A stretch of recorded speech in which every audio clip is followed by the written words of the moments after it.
Hola, c'est Okedax. Alors aujourd'hui je voulais vous parler du fait que je suis donc maman d'une petite fille de 2 ans et surtout du fait que je suis française, mon mari est espagnol et on habite en Angleterre. Donc forcément on savait depuis le début que quand on allait avoir des enfants, on allait faire le maximum pour que notre enfant soit trilingue. Principalement pour les grands-parents et puis parce que forcément c'est super pour un enfant d'apprendre 3 langues à un si jeune âge parce que c'est, on dit les enfants ce sont des éponges, etc. C'est du travail, ce sont des efforts. On a entendu plusieurs échos de d'autres parents dans notre cas et je vais en parler. Et donc en fait en gros cette vidéo aujourd'hui c'est comment nous on fait pour élever notre fille trilingue. 3 langues les plus parlées dans le monde à part bien sûr le chinois. Peut-être qu'elle apprendra ça en 4e langue. D'ailleurs on s'était dit si jamais on choisissait d'avoir une fille au père, pour rigoler je disais justement fallait que ce soit une ou un chinois. Comme ça elle aurait les 4 langues les plus parlées dans le monde, les plus apprises en tout cas. Parce que je crois que le français c'est étonnant, c'est vraiment appris dans tous les continents. Genre j'étais vraiment surprise qu'en Australie par exemple, ils apprennent le français à l'école. Donc pour en revenir à ma petite fille, donc comment ça s'est passé pour elle? Donc dès le début en fait ce qu'on avait décidé de faire, donc moi j'étais en maternity leave, donc j'avais je suis restée 9 mois à la maison en congé maternité. Donc pendant 9 mois elle a vraiment entendu du français tout le temps. Il a fallu que, franchement au début il a fallu que je me force à lui parler français parce que ça venait pas naturellement vu que j'étais habituée ici à parler en anglais tout le temps. Et j'ai pas de connaissances françaises en Angleterre en fait. Là où on habite il n'y en a quasiment pas de français. Donc pour moi il a fallu vraiment que je fasse un effort au début de tout dire en français, surtout quand j'étais toute seule avec elle quoi. Quand il y a mon mari à la limite, même s'il comprend le français tout ça, je le faisais pas tout le temps. Mais quand on était que toutes les deux, je me forçais à parler bien français tout le temps pour tout. Et d'ailleurs au début je trouvais ça difficile de parler à un bébé en fait. Juste le fait de verbaliser ce que je faisais, enfin je sais pas, le fait en fait de parler à un bébé de toute manière, je trouvais ça super bizarre parce que on sait qu'ils nous comprennent pas en fait. Et puis j'avais l'impression vraiment de parler tout seul si je parlais quoi. Je sais qu'ils disent qu'il faut dire tout ce qu'on fait en fait. Le principe c'est vraiment, donc on le prend dans nos bras, on lui dit je te prends dans mes bras, on lui donne à manger, je te donne ton biberon ou le sein, etc. Et c'était pas du tout naturel pour moi, je suis pas quelqu'un de bavard même si voilà, là je parle. Donc ça c'était la première partie, donc les premiers 6 mois on va dire à peu près. Et puis il y a les babillages, après ils commencent à faire des petits sons, des machins, mais on répète simplement les babillages et c'est tout quoi. Donc ça c'est la première. Et donc mon mari, donc pendant ces premiers 6 mois, moi je parlais tout le temps à ma fille en français.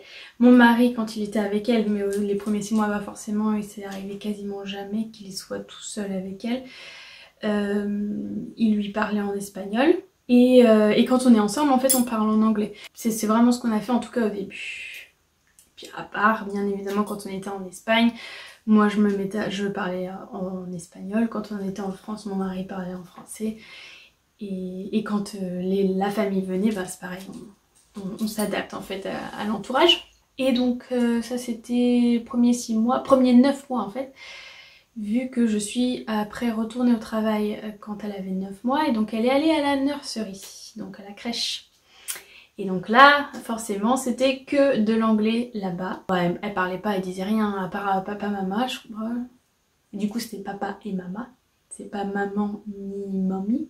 C'est vraiment papa en premier, il me semble, et mama qu'elle utilise. Parce qu'en fait, son père dit mama pour moi. Moi, je vais pas, je dis pas alors tu fais un câlin à maman. Je dis pas le mot maman en fait, vraiment. Donc forcément c'est... Alors que son père du coup il parle en espagnol et il dit mama en parlant de moi. Et moi et papa c'est pareil en espagnol et en français, donc du coup c'était sûr que ça allait être papa. Et donc elle a dit papa mama assez tôt, enfin comme n'importe quel bébé. Là il n'y a pas eu de retard spécialement parce qu'on a toujours un peu peur que les enfants prennent du retard au niveau du langage. quand il y a plusieurs langues. Là en tout cas pour ça c'était pas le cas. J'étais allée à la nurserie à 9 mois et pas eu spécialement... Donc elle a pas parlé tout de suite hein, évidemment. Enfin parler, lui des mots. Qu'est-ce qu'elle... Dans les premiers mots qu'elle disait il y avait agua, qui donc c'est l'eau, enfin tout ce qui était bouteille d'eau quoi, enfin pour boire. Parce qu'en fait moi je disais, j'y ai pensé après, moi je disais tu vas à boire? Tu vas à boire? Et mon mari disait ¿Quieres agua? ¿Quieres agua? Et en fait, agua et à boire, ça se ressemble énormément alors que c'est pas la même chose. Hein. Agua, c'est vraiment l'eau. Et mais moi, je disais pas l'eau, je disais tu veux à boire. Et du coup, ça c'est rigolo parce que ça se prononce pareil quasiment. Pour elle, en tout cas, ça vraiment, ça devait être la même chose. Et du coup, c'est... Et moi, j'ai pensé que c'était agua qu'elle disait, donc du coup, maintenant, on dit... Enfin, on dit... Parce qu'elle le dit toujours, en fait. Donc on dit agua. Alors qu'en fait, ça se trouve, ça aurait pu être tout autant à boire que agua. C'est marrant, je trouve. Un autre mot qu'elle a dit assez rapidement, c'est dodo. Parce que c'est facile à dire aussi, c'est pareil. C'est un petit mot sympa en français qu'on a pour les enfants, pour aller faire dodo. Et ils n'ont pas vraiment ça en espagnol ni en anglais, de ce que je sais. Et donc, elle a gardé ce mot-là parce que ça devait être le plus simple de tous en fait. Donc dodo c'est en français. Elle dit might qui est pour parce que on lui dit le soir avant de se coucher, on lui dit night comme ils disent les Anglais, au lieu de dire good night. Pour les enfants ils disent night. Et elle dit pas night, elle dit might, mamai. Alors non, un des premiers mots qu'elle a dit aussi c'est tété. Et tété c'est pour chupete qui est la tétine. Donc ça, elle le dit vraiment toujours en fait. Les premiers mots, c'était plutôt français et espagnol. Et presque plus espagnol en fait, parce qu'après, une fois que moi j'ai commencé à travailler, je travaillais toute la semaine du lundi au vendredi, 8h, 17h, alors que mon mari, lui, il fait des horaires décalés. Donc du coup, il avait presque plus de temps avec elle en fait que moi. Et donc et puis mon mari est beaucoup plus bavard que moi, donc je pense que ça doit jouer aussi sur l'apprentissage du langage, hein, c'est évident. Et là, si je parle de maintenant en fait, où on en est au niveau de l'apprentissage du langage, je ne sais pas trop quelle est la moyenne. Qu'est-ce que à 2 ans, qu'est-ce qu'un enfant est censé pouvoir dire en moyenne ou quoi. Mais je vais vous dire ce qu'elle dit. Alors en ce moment elle répète tout ce qu'on lui dit. Enfin si je lui fais répéter l'alphabet en français, elle va répéter l'alphabet en français et pas de problème. Quand les chiffres c'est pareil, les couleurs c'est pareil, elle les répète. Il n'y a pas de problème, elle arrive bien à reproduire les sons, il n'y a pas de problème. En espagnol, en français, en anglais, pas de souci. Après, on voit vraiment là maintenant que c'est l'anglais qui prime. Parce que si on lui dit un mot en français, en anglais, en français, en espagnol, elle va le répéter. Mais quand c'est elle qui commence à dire un mot, qui d'elle-même va parler, c'est en anglais. C'est en anglais quasiment à chaque fois en fait. Donc tout ce qui est... à part les mots qu'elle disait déjà dans les autres langues, mais... qu'est-ce qu'elle dit? Elle dit please, please. Par exemple, ce qui est drôle par contre, c'est qu'elle fait la différence entre son père et moi par exemple. Parce que parfois elle dit gracias papa, donc pour gracias papa. Et à moi elle me dit merci maman. Donc c'est qu'elle doit voir la différence quand même de ce qui se dit plus par l'un ou par l'autre. Mais par exemple voilà, donc dans les mots anglais qu'elle dit pas mal, donc c'est sorry, pour so sorry. Donc please, elle a dit ta très tôt, elle avait 1 an je pense, ta. Et ta ça veut dire, c'est une manière de dire merci en fait en anglais, mais pour les enfants surtout. Ou alors dans le nord ils le disent aussi pas mal. Voilà, c'est facile à retenir, c'est facile à dire, donc elle l'a retenu assez rapidement. Bibi, elle a dit beaucoup aussi, et ça c'est plutôt espagnol, je pense, ou peut-être français aussi, biberon, bibi. Go, go, go, alors ça elle l'a dit assez rapidement, c'est go, go, go. À 18 mois, on courait dans l'herbe à faire go, go, go. Ah oui, et le ready, steady, go. Ça, c'est ce que c'est aussi en anglais, c'est elle qui le démarrait. Quand même un petit peu avant ça, comme moi je devais souvent le dire en fait à chaque fois qu'on allait sauter ou qu'on allait faire quelque chose, je faisais 1, 2, 3. Et du coup, ça elle l'a dit assez tôt aussi. Enfin le 2 surtout, en fait je disais 1 et puis elle disait 2. Et après je faisais 3. Et le 2, elle l'a vraiment dit très très très tôt. Aussi vers 1 an aussi. Je précise que ma fille, donc elle parle un petit peu les 3 langues, des mots par-ci par-là, mais surtout elle comprend vraiment les 3 langues. Donc on a fait le test plusieurs fois de dire la même phrase mais dans les 3 langues différentes et elle a compris les 3 fois et elle a fait ce qu'on lui a dit les 3 fois, il n'y a pas eu de souci. Donc forcément il y aura des petits mots par-ci par-là aussi qu'elle ne va pas comprendre dans une langue ou dans une autre. Mais grosso modo, franchement, pour les phrases, pour ce qu'on lui demande de faire, elle comprend très très bien, il n'y a pas du tout de souci là-dessus. Et pas de différence entre les 3 langues. Enfin voilà, franchement, pour l'instant, j'ai pas du tout d'inquiétude par rapport à son apprentissage du langage. En anglais, je sais que ça va être les doigts dans le nez, franchement. Elle est super sociable, super bavarde de toute manière. Donc je sais elle communique. C'est un enfant très communicant. Il n'y aura pas de retard là-dessus. Après en français et en espagnol, je pense que soit elle va pas le parler aussi bien ou aussi approfondi, soit peut-être qu'elle aura un accent. Ça arrive, on a vu des cas dans les gens qu'on a vus autour de nous. Mais en fait, moi, je me concentre vraiment sur le fait que mon objectif, c'est vraiment qu'elle comprenne ses grands-parents et que ses grands-parents la comprennent. Et le reste, c'est pas grave, ça s'améliore avec le temps. Tout ce qui est grammaire, tout ça, enfin, on y travaillera, mais c'est vraiment pas l'objectif principal. L'objectif principal, c'est vraiment de communiquer le plus possible.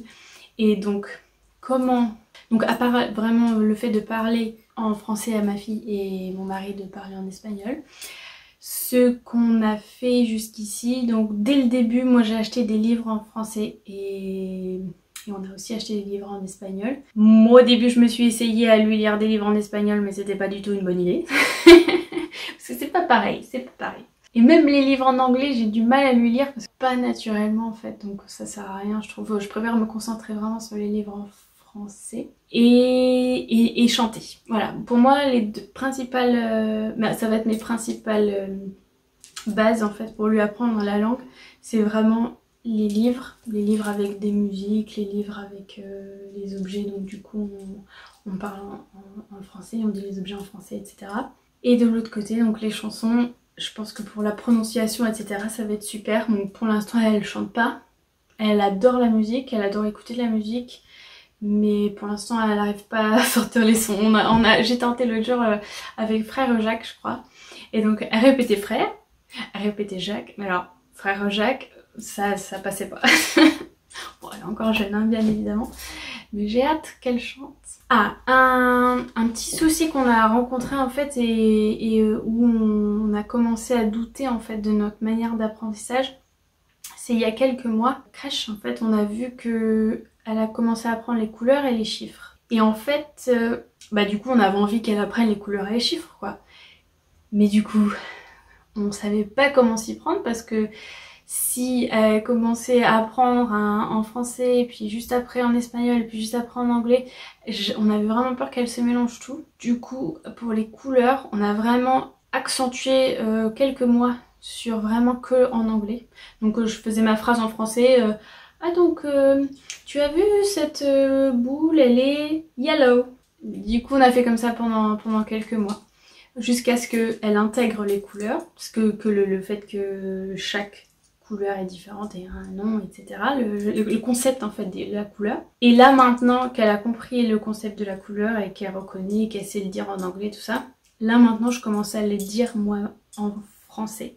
Et elle comprend que c'est la même couleur en fait. Pareil pour les chiffres, mais je crois pas qu'elle ait compris encore le concept de compter les objets. Et oui, et je voulais parler de certaines expériences qu'ont eu d'autres parents bilingues ou trilingues. Je vais raconter deux histoires qu'on a entendues. Donc, en Espagne, à Malaga, on a rencontré une fille, elle avait une vingtaine d'années. son père est américain, sa mère est française et elle a vécu toute sa vie en Espagne. Donc en fait ça fait un peu comme nous mais en Espagne. Et les mêmes langues. Et en fait donc elle nous a... Et quand elle parlait en français franchement moi j'aurais jamais pensé qu'elle n'était pas française. En anglais il me semble pas qu'elle avait spécialement d'accent et en espagnol bah elle était espagnole quoi. Et donc elle nous disait que ses parents pour leur manière de faire c'était surtout qu'ils parlaient en français tout le temps à la maison en fait. Parce que leur père devait pas être là tout le temps et donc c'était surtout le français à la maison. Et avec son frère aussi le fait qu'elle parle... automatiquement en fait ils se sont mis à parler en français avec son frère et je pense que ça a dû aider beaucoup en fait le fait que même entre eux dans la maison ils parlaient en français. Elle allait aussi à l'école française là-bas, c'est sûr que ça aide. Donc le français et l'espagnol c'était sûr que ça allait être ok parce que ils étaient avec des espagnols quasiment tout le temps. Sauf à la maison où ils parlaient tous en français et à l'école c'était en français. Donc. Et après l'anglais, il me semble qu'elle a eu un peu plus de difficultés même si bah voilà du coup à l'école française ils apprenaient aussi beaucoup l'anglais. Il me semble qu'elle avait été faire des études justement aux États-Unis.